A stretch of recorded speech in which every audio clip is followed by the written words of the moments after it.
Lily and the Lion.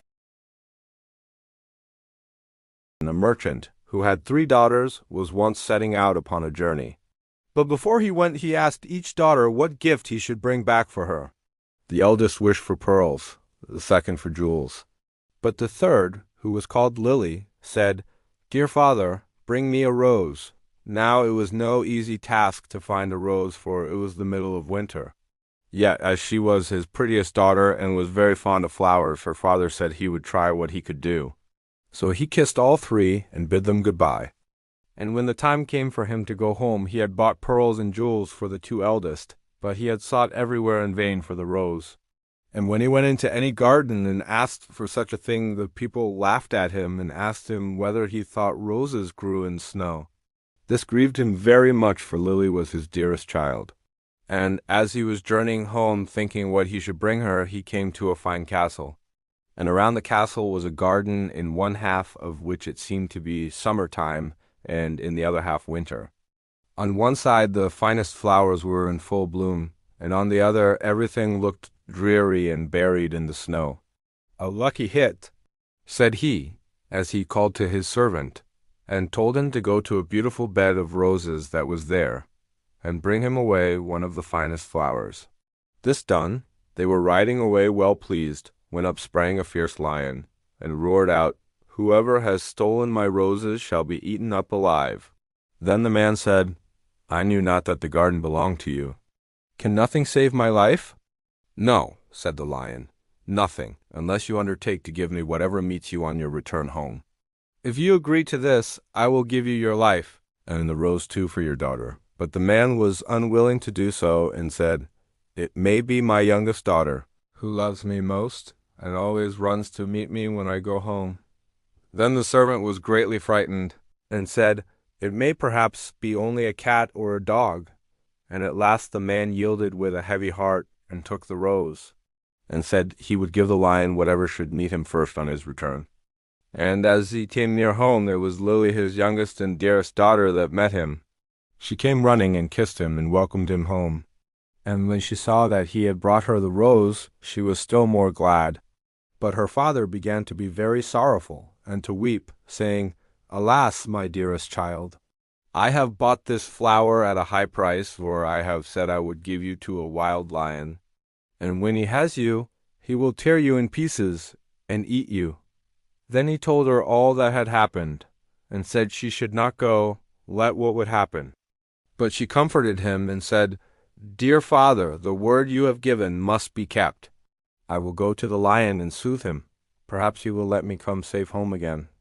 The next morning she asked the way she was to go, and took leave of her father, and went forth with a bold heart into the wood. But the lion was an enchanted prince. By day he and all his court were lions, but in the evening they took their right forms again. And when Lily came to the castle, he welcomed her so courteously that she agreed to marry him. The wedding feast was held, and they lived happily together a long time. The prince was only to be seen as soon as evening came, and then he held his court. But every morning he left his bride, and went away by himself, she knew not whither, till the night came again. After some time he said to her, "Tomorrow there will be a great feast in your father's house, for your eldest sister is to be married. And if you wish to go and visit her, my lions shall lead you thither." Then she rejoiced much at the thoughts of seeing her father once more, and set out with the lions. And everyone was overjoyed to see her, for they had thought her dead long since. But she told them how happy she was, and stayed till the feast was over, and then went back to the wood.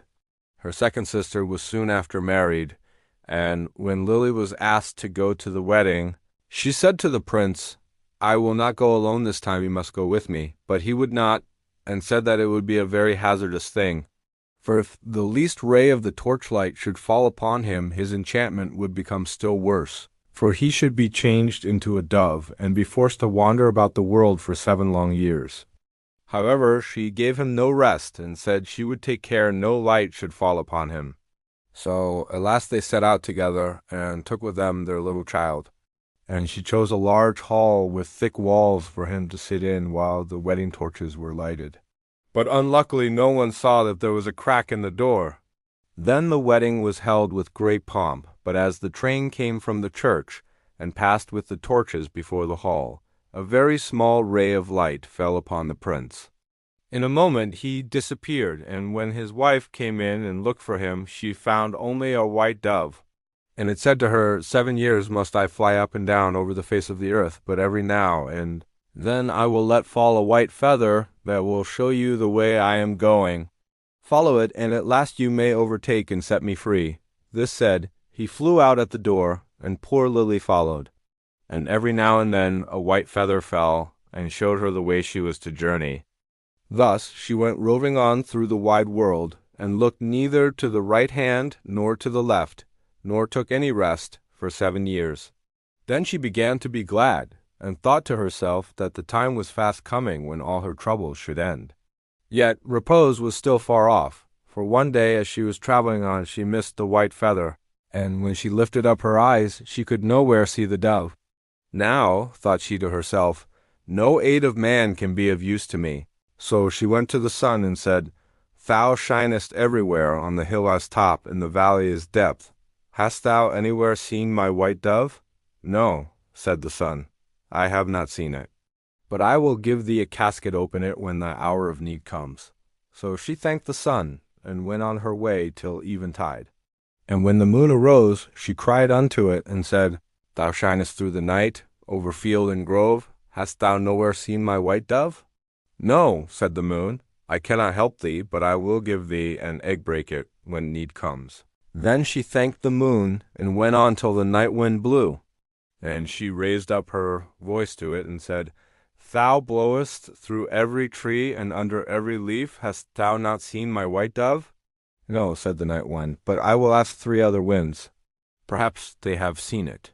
Then the east wind and the west wind came, and said they too had not seen it. But the south wind said, I have seen the white dove. He has fled to the Red Sea, and is changed once more into a lion, for the 7 years are passed away, and there he is fighting with the dragon.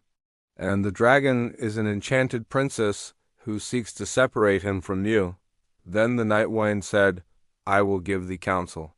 Go to the Red Sea. On the right shore stand many rods, count them, and when thou comest to the 11th, break it off, and smite the dragon with it.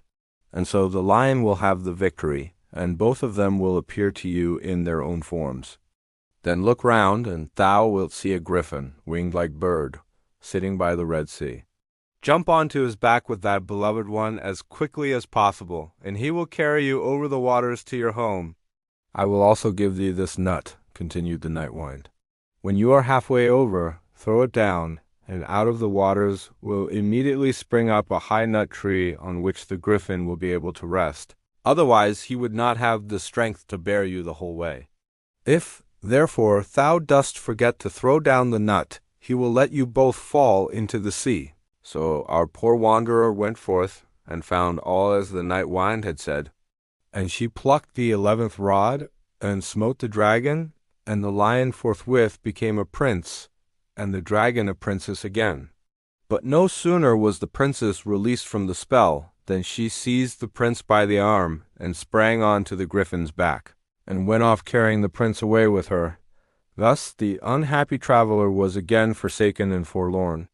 But she took heart and said, As far as the wind blows, and so long as the cock crows, I will journey on, till I find him once again. She went on for a long, long way, till at length she came to the castle whither the princess had carried the prince. And there was a feast got ready, and she heard that the wedding was about to be held. Heaven aid me now, said she, and she took the casket that the sun had given her, and found that within it lay a dress as dazzling as the sun itself. So she put it on, and went into the palace, and all the people gazed upon her. And the dress pleased the bride so much that she asked whether it was to be sold. Not for gold and silver, said she, but for flesh and blood. The princess asked what she meant, and she said, Let me speak with the bridegroom this night in his chamber, and I will give thee the dress. At last the princess agreed, but she told her chamberlain to give the prince a sleeping draught, that he might not hear or see her. When evening came, and the prince had fallen asleep, she was led into his chamber, and she sat herself down at his feet, and said, I have followed thee 7 years. I have been to the sun, the moon, and the night wine to seek thee, and at last I have helped thee to overcome the dragon. Wilt thou then forget me quite?" But the prince all the time slept so soundly that her voice only passed over him, and seemed like the whistling of the wind among the fir trees. Then poor Lily was led away and forced to give up the golden dress, and when she saw that there was no help for her, she went out into a meadow and sat herself down and wept. But as she sat, she bethought herself of the egg that the moon had given her. And when she broke it, there ran out a hen and 12 chickens of pure gold that played about, and then nestled under the old one's wings, so as to form the most beautiful sight in the world. And she rose up and drove them before her, till the bride saw them from her window, and was so pleased that she came forth and asked her if she would sell the brood, not for gold or silver, but for flesh and blood. Let me again this evening speak with the bridegroom in his chamber, and I will give thee the whole brood. Then the princess thought to betray her as before, and agreed to what she asked. But when the prince went to his chamber, he asked the chamberlain why the wind had whistled so in the night. And the chamberlain told him all how he had given him a sleeping draught, and how a poor maiden had come and spoken to him in his chamber, and was to come again that night. Then the prince took care to throw away the sleeping draught.